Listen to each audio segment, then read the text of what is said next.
सभी को प्रणाम। आज हम बात कर रहे हैं वैलेंटीना तेरेश्कोवा, पहली लड़की जिसने धरती के चक्कर काटे। यूँ तो यह एक कपड़ा मिल में मजदूर थी, लेकिन बचपन से ही उसने आकाश में उड़ान भरने का सपना देखना शुरू कर दिया था। यह सपना उसे स्काई डाइविंग और पैराशूट जंपिंग के शौक की तरफ ले गया और एक दिन उसे दुनिया की पहली महिला अंतरिक्ष यात्री बनने का गौरव हासिल हुआ। अपनी पहली ही अंतरिक्ष यात्रा में रिकॉर्ड 48 बार पृथ्वी का चक्कर लगाने वाली यह बेमिसाल लड़की थी। सोवियत संघ की वैलेंटीना तेरेश्कोवा औरतें अंतरिक्ष यात्रा के लायक नहीं होती। उस वक्त की इस स्थापित धारणा को वैलेंटीना ने पूरी तरह ध्वस्त कर दिया। वैलेंटीना का जन्म 6 मार्च 1937 को पश्चिमी रूस के एक छोटे से गांव मास्लेनिकोवो के किसान परिवार में हुआ था। पिता व्लादिमीर तेरेस्कोवा और माँ एलेना फ्योदोरोना तेरेस्कोवा की 3 संतानों में वह दूसरे नंबर की थी। वैलेंटीना जब मात्र 2 साल की थी, उसके पिता की दूसरी विश्व युद्ध में मृत्यु हो गई। अपने 3 बच्चों का पेट पालने के लिए माँ एक कपड़े मिल में मजदूरी करने लगी। वैलेंटीना ने 8 वर्ष की उम्र में काफ़ी देर से स्कूल जाना शुरू किया। घर के हालात अच्छे नहीं थे, इसलिए जल्दी ही उन्हें काम पर लग जाना पड़ा। 1954 में यानी 1954 में वैलेंटीना अपनी दादी के पास आ गई और एक टायर फैक्ट्री में अप्रेंटिस करने लगी। यहाँ वह मुश्किल से साल भर रह पाई। परिवार की मदद के लिए उन्हें वापस माँ के पास आना पड़ा। इस बार उन्हें कपड़ा मिल में करघा जलाने का काम मिल गया। इन सब कठिनाइयों के बावजूद वैलेंटीना ने पढ़ना नहीं छोड़ा और पत्राचार के माध्यम से पढ़ाई करती रही। लाइट इंडस्ट्री टेक्निकल स्कूल से उन्होंने ग्रेजुएट डिग्री हासिल की। काम और पढ़ाई के बीच जो भी समय बचता, उसमें वैलेंटीना स्थानीय एरो क्लब से स्काई डाइविंग और पैराशूट जंपिंग के अपने शौक को पूरा करती। 22 वर्ष की उम्र में वह पहली बार पैराशूट से कूदी। पहली बार अंतरिक्ष में कदम रखने वाली यूरी गैगरिन उनके प्रेरणा स्रोत थे। पैराशूट जंपिंग में महारत हासिल करने में वैलेंटीना को ज़्यादा समय नहीं लगा।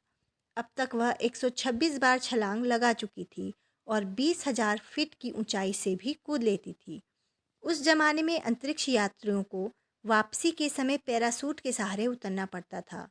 वैलेंटीना की इस काबिलियत ने किसी औपचारिक प्रशिक्षण के बिना अंतरिक्ष यात्रा के लिए उनके चुने जाने का रास्ता साफ कर दिया। 1962 में वैलेंटीना को सोवियत स्पेस प्रोग्राम के लिए चुन लिया गया। अब वह सोवियत वायुसेना की मानद अधिकारी थी और जल्दी ही अंतरिक्ष यात्री बनने वाली थी। उन्हें बेहद कठिन प्रशिक्षण से गुजरना था। उनके हौसले और दमखम की परीक्षा होनी थी।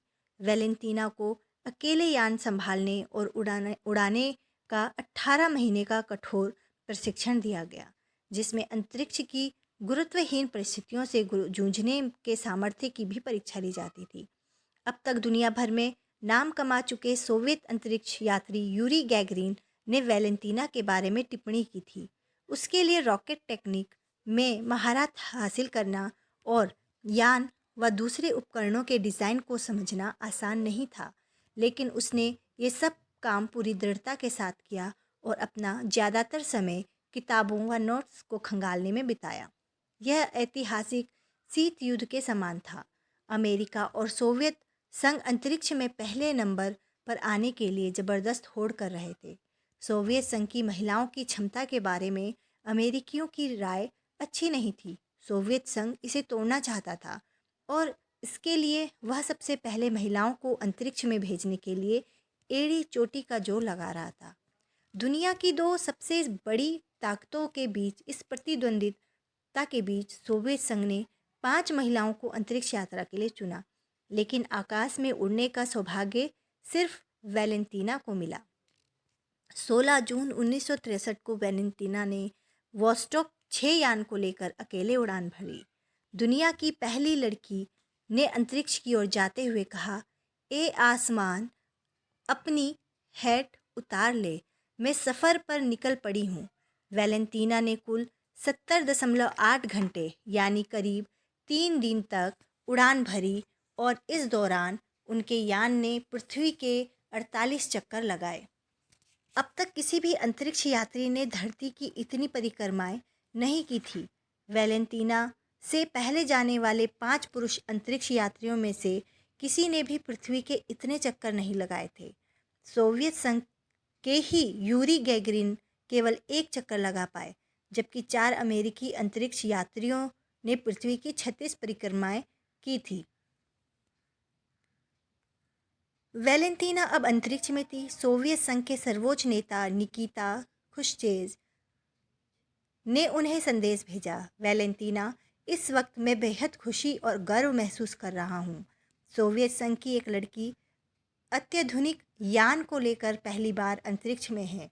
19 जून 1963 को 20,000 फीट की ऊंचाई से छलांग लगाकर वैलेंटीना ने अपनी यात्रा का समापन किया। अब वह अपने देश का सितारा बन चुकी थी। राजधानी मॉस्को में उनका भव्य स्वागत हुआ और उन्हें hero of the Soviet union के खिताब से अलावा ऑर्डर ऑफ लेनिन व गोल्ड स्टार मेडल से नवाजा गया। वैलेंटीना की यात्रा ने अब तक स्थापित उस धारणा को ध्वस्त कर दिया जिसके अनुसार महिलाएं अंतरिक्ष यात्रा के लिए शारीरिक रूप से पुरुषों जितनी सक्षम नहीं होती हैं। वास्तव में वैलेंटीना की यात्रा से यह पता चला कि गुरुत्व बलों को बर्दाश्त करने की सामर्थ्य महिलाओं में पुरुषों से ज़्यादा होती है। 1963 में वैलेंटीना ने एंड्रियन निकोलाएव से विवाह किया, जो स्वयं एक अंतरिक्ष यात्री थे। 1964 में उनकी बेटी येलेना का जन्म हुआ। वैलेंटीना के बाद अगले 19 साल तक कोई और महिला अंतरिक्ष में नहीं जा सकी। 19 वर्ष बाद सोवियत संघ की ही स्वेतलाना सेवित्स्काया को अंतरिक्ष में जाने का मौका मिला। उसका प्रमुख प्रतिद्वंदी अमेरिका तो 1983 में पहली महिला सेली राइड को अंतरिक्ष में भेज पाया। अंतरिक्ष से लौटने के बाद वैलेंटीना ने अपनी पढ़ाई जारी रखी। उन्होंने जूकोव्यास्की मिलिट्री एयर एकेडमी से डॉक्टरेट की डिग्री हासिल की। सोवियत कम्युनिस्ट पार्टी के वरिष्ठ पदों पर रहकर वह अंतर्राष्ट्रीय मंचों पर देश का प्रतिनिधित्व करती रही। उनके नाम से अनेक देशों के डाक टिकट जारी किए गए। 2007 में वैलेंटीना के 70वें जन्मदिवस पर रूस के राष्ट्रपति व्लादिमीर पुतिन ने उन्हें आमंत्रित किया। इस मौके पर वैलेंटीना ने कहा, अगर मेरे पास पैसे होते तो मैं मंगल की सैर का आनंद लेती। 1915 में लंदन के एक विज्ञान संग्रहालय में वोस्टोव 6 यान को प्रदर्शन के लिए रखा गया। वैलेंटीना भी प्रदर्शनी में आमंत्रित थी। यहाँ अपने यान को उन्होंने मेरा सबसे अच्छा व खूबसूरत दोस्त बताया। विज्ञान और महिलाओं पर वैलेंटीना ने एक अमेरिकी पत्रिका में लिखा, मैं मानती हूँ कि एक स्त्री सदैव एक स्त्री रहती है और स्त्रीत्व का कोई भी पक्ष उससे अछूता नहीं है। साथ ही दृढ़ता के साथ मैं यह भी महसूस करती हूँ कि विज्ञान, संस्कृति या किसी भी क्षेत्र में कोई भी कठिन से कठिन काम ऐसा नहीं है जो उसके प्राचीन लाजवाब उद्देश्य प्रेम करने, प्रेम किए जाने और मातृत्व के आनंद की इच्छा के आड़े आता हो। इसके विपरीत उसके जीवन के ये 2 पहलू एक दूसरे के पूर्णतः पूरक हैं। वैलेंटीना तेरेस्कोवा आज भी न केवल अपने देश के लिए एक आदर्श है, बल्कि उन सब महिलाओं के लिए प्रेरणा स्रोत है जो इस पुरुष प्रधान दुनिया में अपनी पहचान के लिए संघर्ष कर रही है। हमारी वैलेंटीना तेरेस्कोवा, जिन्होंने अंतरिक्ष यान के द्वारा अंतरिक्ष की सैर की, वह पहली महिला को नमन। डॉक्टर वंदना खंडूरी, देहरादून, उत्तराखंड। धन्यवाद।